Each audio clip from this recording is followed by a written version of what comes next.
അങ്ങ് യൂത്ത് കോൺഗ്രസിന്റെ സംസ്ഥാന അധ്യക്ഷ സ്ഥാനം രാജിവെച്ചിട്ടുണ്ടോ ഇല്ലേ? ഞാൻ ഈ നിമിഷം വരെ യൂത്ത് കോൺഗ്രസിന്റെ സംസ്ഥാന പ്രസിഡന്റ് സ്ഥാനം രാജിവെച്ചിട്ടില്ല.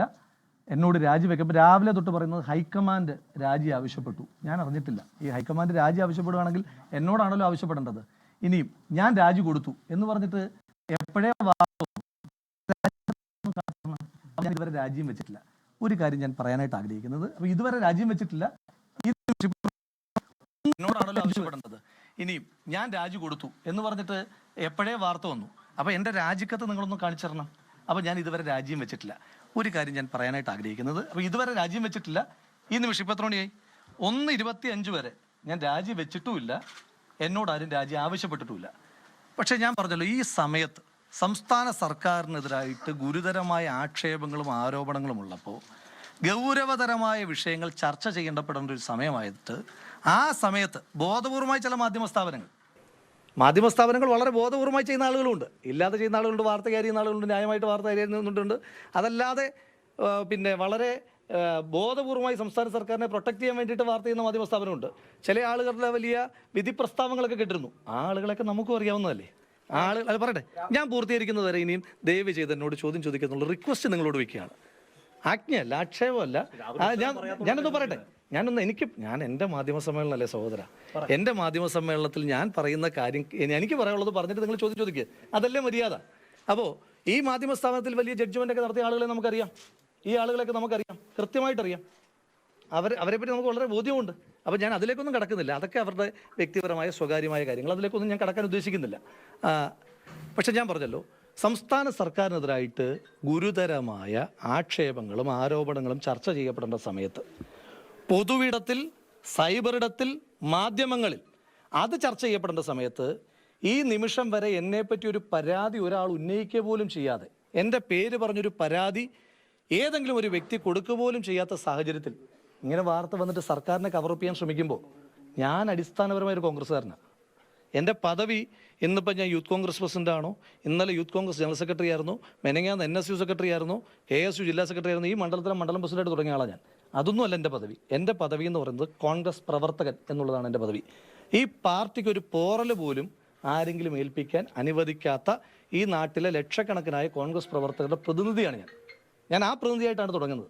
ആ പ്രതിനിധിയാണ് ഇപ്പോഴും എൻ്റെ പാർട്ടിക്കെതിരായിട്ട് ആരുടെയെങ്കിലും ഒരു കടന്നാക്രമണം ഉണ്ടായാൽ അതിനെ അതിശക്തമായി ചെറുത്ത് സംസാരിക്കാനായിട്ട് മുന്നിൽ വരുന്ന ഒരാളാണ് ഞാൻ അതിനകത്ത് ഒരു ബാലൻസും ചെയ്യാറില്ല. ഒരു ബാലൻസും ഇന്നത്തെ ദിവസം വരെ ചെയ്യാറില്ല. ഏതെങ്കിലും രാഷ്ട്രീയ പാർട്ടിയോട് ബാലൻസ് ചെയ്യാറില്ല. ഏതെങ്കിലും മാധ്യമ സ്ഥാപനം കോൺഗ്രസിനെ നിശ്ചിതമായി വിമർശിച്ചാൽ ആ മാധ്യമ സ്ഥാപനത്തോടും ഞാൻ എന്തെങ്കിലും ഒരു വിട്ടുവീഴ്ച ചെയ്യാറില്ല. അതിൻ്റെ പേരിൽ എനിക്ക് ആവുന്നത്ര ശത്രുക്കളൊക്കെ ഉണ്ട്. അതൊന്നും എൻ്റെ വിഷയമല്ല.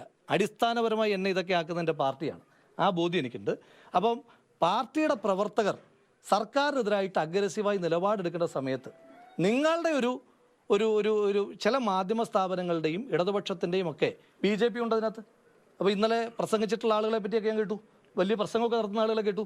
ആ ആളുകളെ പറ്റി ഞാൻ തിരിച്ച് പ്രസംഗിക്കാൻ തുടങ്ങിയാൽ എവിടെ ചെന്ന് അവസാനിക്കും? ആ ആളുകളുടെയൊക്കെ വിചാരം എന്താ? നമ്മൾ ഈ നാട്ടിലല്ലേ താമസിക്കുന്നത്. ഈ പ്രസംഗിച്ചിട്ടുള്ള ആളുകളുടെ അത് മാധ്യമ സ്ഥാപനത്തിനും പുറത്തുമൊക്കെ പ്രസംഗിച്ചിട്ടുള്ള ആളുകളെയൊന്നും നമുക്കറിയില്ലേ. നമ്മളും തിരിച്ചങ്ങോട്ട് പ്രസംഗിക്കാൻ തുടങ്ങിയാൽ ഞാനത് ഭീഷണിപ്പെടുത്തുകയല്ല. അതൊന്നുമല്ല നമ്മുടെ പൊളിറ്റിക്സ്. നമ്മുടെ പൊളിറ്റിക്സ് രാഷ്ട്രീയം തന്നെ പറയുകയാണ്. അപ്പോൾ ഞാൻ പറയുന്നത്, കോൺഗ്രസിൻ്റെ പ്രവർത്തകന് ഇത് ന്യായീകരിച്ചുകൊണ്ട് നിൽക്കില്ല പണി. അപ്പം എൻ്റെ ഏതെങ്കിലും ഒരു ചെയ്തി ഞാൻ തെറ്റ് ചെയ്തിട്ടുണ്ടെങ്കിൽ, ഞാൻ വ്യക്തിപരമായി തെറ്റ് ചെയ്തിട്ടുണ്ടെങ്കിൽ ഞാൻ വ്യക്തിപരമായി അനുഭവിക്കും. അത് ഞാൻ നിയമത്തിൻ്റെ മുന്നിൽ പോയി എൻ്റെ നിരപരാധിത്വം തെളിയിക്കേണ്ടതും എൻ്റെ ബാധ്യതയാണ്. നിയമവിരുദ്ധമായി ഇന്നത്തെ ദിവസം വരെ നിയമവിരുദ്ധമായി ഏതെങ്കിലും ഒരു പ്രവൃത്തി ഞാൻ ചെയ്തിട്ടില്ല എന്നുള്ള ഉത്തമമായ ബോധ്യം എനിക്കുണ്ട്. ഉത്തമമായ ബോധ്യമാണ്.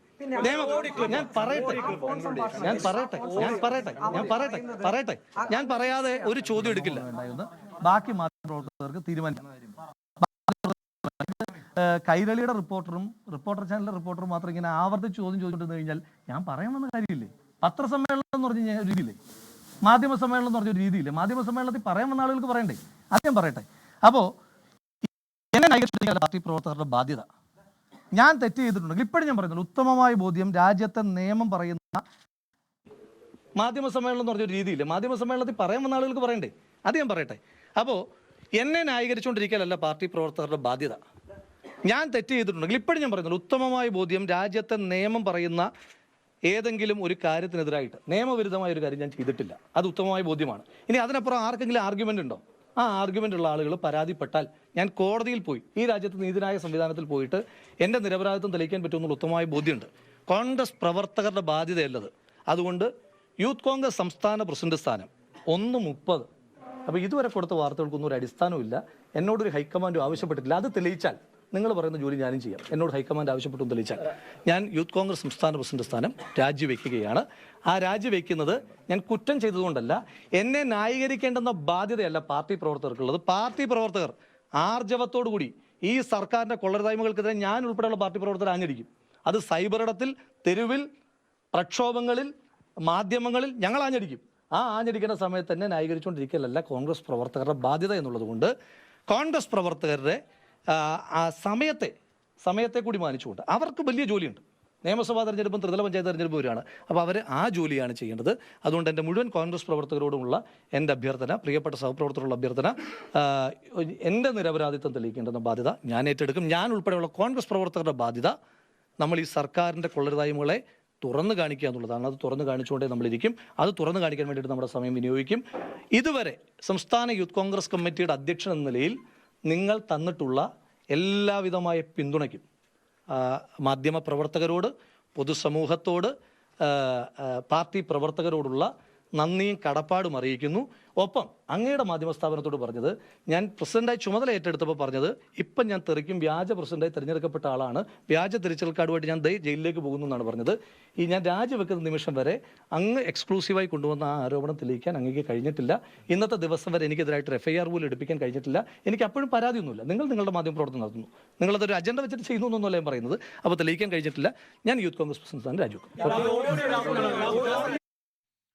യെസ്, വളരെ വിശദമായി സംസാരിച്ചു. ഒടുവിൽ രാജിപ്രഖ്യാപനം നടത്തി. അദ്ദേഹം പറയുന്നത്, ഞാൻ 1:30 രാജിവെക്കുന്നത്, അതിനു മുമ്പ് വന്ന രാജി വാർത്തകൾക്ക് ഒരടിസ്ഥാനവുമില്ല എന്ന ഒരു ന്യായീകരണം കൂടി ഈ വാർത്താ സമ്മേളനത്തിനൊടുവിൽ നടത്തുന്നുണ്ട്. നേരത്തെ